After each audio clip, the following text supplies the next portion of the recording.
If I could rewrite the creed, November 23, 2025.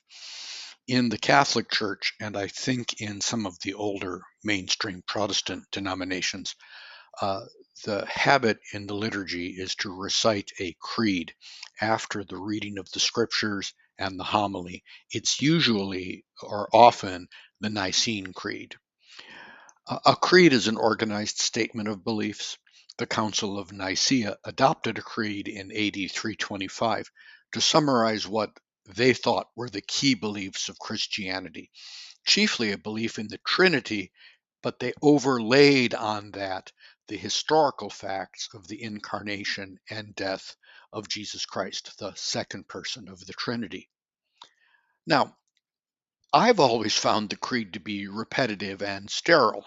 It's accurate and it's comprehensive, but it was obviously drafted by a committee, literally a council of bishops, right? You wonder what if they had just stuck with the scriptures, which by that time were all codified and well known, and suppose they selected a passage that nicely summarized the faith. And what if they had chosen the one we hear today from the letter to the Colossians?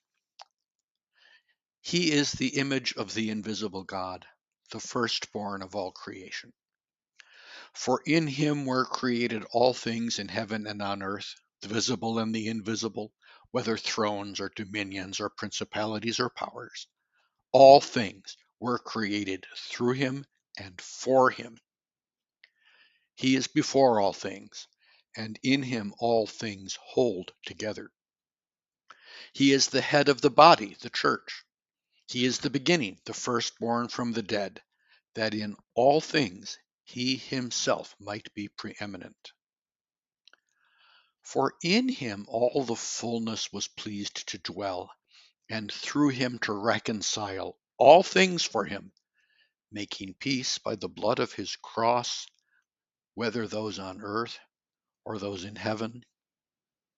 Colossians 1:15 through 20.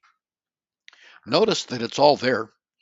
Christ is preeminent, the true image of a God who otherwise could not be seen, pre-existing all creation and creation's template, but also that he reconciled all things, not just us humans, through the blood of his cross, thereby implying his bodily incarnation and saving death.